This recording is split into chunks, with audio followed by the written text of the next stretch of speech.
3, 2, 1. Oke. Asik. Oke. Halo Sobat Handal, balik lagi dengan kita di konten Ngolong Handal Studio. Nah, di belakang kita ini kita lagi ada di Sasak Gantung Gajah Eretan yang lokasinya ada di Kampung Daraulin, Najung, Kabupaten Bandung. Kayak biasa kita bakal nge-review jembatan ini, nge-review dalam artian kita bakal bahas lebih jauh bagian-bagian dari jembatan gantung ini. Dan aku sekarang kayak biasa ditemenin sama Irwan, warga lokal sih. Karena emang rumahnya dekat dengan sini, jembatan sini ya, betul. Jadi lebih tahu. Jadi mungkin boleh sedikit dijelasin, Wan, jembatan ini secara lokasi mungkin kayak gimana sih? Jadi di belakang kita ini ada Sasak Gantung Gajah Eretan. Ya. Sasak sendiri dalam bahasa Sunda itu artinya jembatan. Jadi Sasak Gantung artinya jembatan gantung. Ya, kalau Gajah Eretan ya itu nama jembatan ini itu ya. Bisa nama daerah, bisa nama jembatan. Nah, terus jembatan ini tuh menghubungin dari mana ke mana, Wan? Menghubungin antara desa Kampung Daraulin. Kampung Daraulin nih, ke sana nih. Nah, ke arah Soreang. Jadi arah Soreang, terus mana lagi? Ciwidey, Jalakarupat. Pokoknya yang dari Nanjung, yang dari Daraulin mau ke Soreang atau Bandung Selatan lah, pokoknya bisa lewat sini gitu. Terus menurut warga sekitar sih ini dibangunnya tahun 1995 ya. Berarti udah 27 tahun. 27 juga tahun. Ya. Tapi tentunya ini udah berapa kali perbaikan ya. Kata warga sih 5-6 kali. Apalagi semenjak Pak Ridwan Kamil dan Bu Atalia Bu Cinta ya kesini. Gitu. Di belakang kita ini ada sungai apa sih, Wan? Nah, sungai di belakang kita ini adalah anak dari Sungai Citarum yang tentunya ini bakal nyambung ke Sungai Citarum itu sendiri, sungai induknya gitu loh. Ini anaknya. Gitu. Terus punya siapa jembatan ini? Ya? Kita juga masih belum tahu ya. Ini tuh dari BBWS atau Bina Marga. Kita belum tahu ya punya BBWS Citarum atau Bina Marga. Bina Marga gitu. Yang pasti tidak ada yang pasti. Karena kita juga tidak tahu. Mungkin nanti kita bakal cari informasi mengenai jembatan ini. Oke, teman-teman. Setelah kita ukur dan kita gali informasinya tentang jembatan ini, jadi panjang total jembatan ini itu 58 meter. Nah, ada 39 segmen. Per segmennya itu ya jarak antar gelagar melintang itu 1,5 meter. Total ada 39 segmen. Nah, kemudian lebar jembatannya 1,4 meter. Kalau kita lihat secara umum berdasarkan BMS, nah level dari elemen jembatan. Level elemen apa tuan? Buat teman-teman yang belum tahu level elemen, cek postingan kita sebelumnya ya. Oke.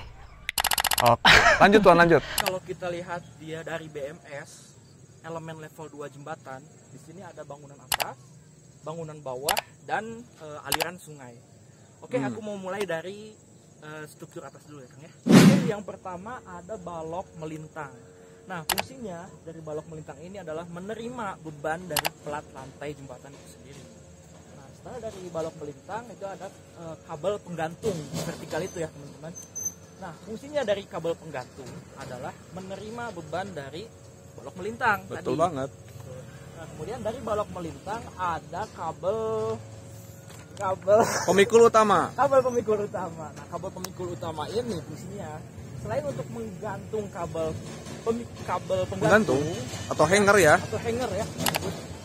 Fungsinya juga sebagai penerima beban dari hanger ke pilon. Gitu. Nah, apa sih yang disebut pilon? Nah, ini teman-teman yang disebut pilon. Warna biru ini. Nah, fungsinya apa? Fungsi dari pilon ini adalah meneruskan beban tentunya yang diterima dari kabel penggantung tadi, kabel pemikul utama tadi ke pondasi.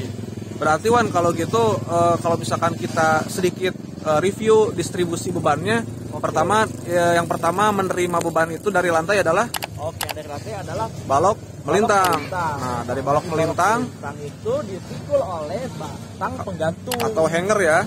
Nah, dari hanger terus diteruskan ke kabel pemikul utama yang berbentuk ada kayak busur ini. Nah, dari kabel pemikul utama ini dia diteruskan ke pilon ya, ke menara ini, towernya. Nah, dari tower nanti atau pilon ini diteruskan ke fondasi. Nah, Wan, kayaknya ada yang kurang deh, Wan. Apa tuh, Kang, gitu? Apa tuh? Jadi ini ternyata ini juga nih Wan, kalau misalkan kita lihat di sini setiap lantai-lantai jembatannya ini diikatkan ke angkur. Nah, Irwan tahu nggak nih nama elemennya apa nih? Kabel apa nih? Oke, kalau menurut BMS ini namanya kabel penahan ayun. Fungsinya apa tuh? Fungsinya apa? Fungsinya untuk memberikan kekakuan jembatan arah lateral. Jadi, kalau misalkan ada angin atau bahkan gempa sekalipun, jembatan ini tidak akan bergoyang ke arah lateral. Gini mungkin ya. Ya, mungkin kalau goyang sih goyang ya Wan, cuman supaya goyangannya nggak terlalu berlebihan lah ya. Supaya tetap nyaman penggunanya, ya ditambahlah kabel penahan ayun ini. Terus ada satu lagi nih Wan, kayaknya yang kurang. Apa tuh? Di atas pilon itu ada namanya elemennya itu saddle pilon Wan. Betul. Fungsinya apa sih? Nah, saddle pilon itu fungsinya semacam roller kan ya. Supaya saat kabel pemikul melewati puncak pilon, dia bisa mulus gitu. Oke, jadi kalau misalkan lihat HP. Jadi Wan, kalau nggak salah, kalau kita lihat fungsinya yang namanya saddle pilon ini mungkin dia sebagai dudukan dari kabel pemikul utamanya aja gitu ya. Karena kalau misalkan si kabel pemikul utama ini langsung duduk di atas pilon, mungkin nanti akan terjadi friksi atau gesekan antara kabel pemikul dan pilonnya itu sendiri yang menyebabkan kabel pemikul utama akan cepat putus teman-teman. Kalau bangunan bawah sama aliran sungainya gimana Kang? Nah, yang pertama nih ya, buat aliran sungai. Bisa kita lihat di sini. Ini kalau misalkan aliran sungai dari elemen level 4, ini merupakan aliran air utamanya. Nah, yang kemudian selanjutnya ada juga yang namanya bangunan pengaman Wan. Bangunan pengaman bisa lihat di sisi sebelah situ tuh. Nah, bangunan pengaman ini ya fungsinya dia itu supaya kan kalau yang namanya aliran sungai itu kan mengalir terus ya Wan ya. Betul. Karena aliran sungai itu mengalir terus dan kita ini berdiri di atas daratan supaya daratan ini nggak tergerus atau terkena apa sebutannya? Erosi. Ya itulah gerusan lah ya, supaya daratannya nggak terkena gerusan, makanya kasih semacam bangunan pengaman. Oke. Nah, tapi di bagian sini sih kayaknya belum terlihat adanya bangunan pengaman di bagian bawah jembatannya. Selanjutnya dari bangunan bawah itu sendiri, nah bisa kita lihat di sini Wan. Oke. Bangunan bawah ini kita lihat di sini ada yang namanya abutmen atau kepala jembatan. Nah, dia fungsinya itu sebagai dudukan dari pilon ini. Nah, tapi sayangnya kita nggak bisa lihat bagian dari pondasi jembatannya ya. Iya dong. Ada juga nih Wan, di sisi sebelah sana yang namanya angkur.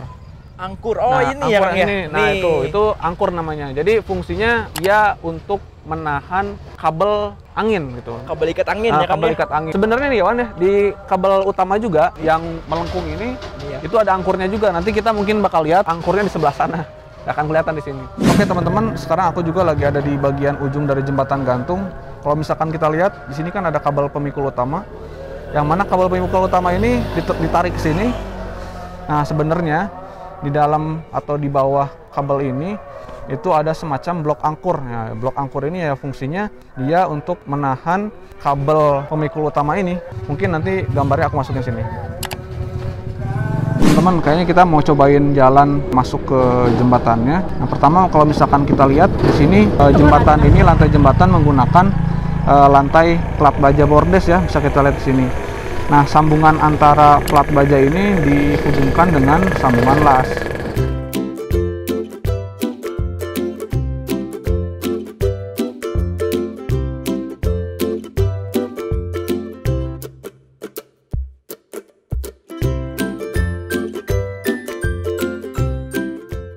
Oke, mungkin sekian konten ngolong kita pada hari ini.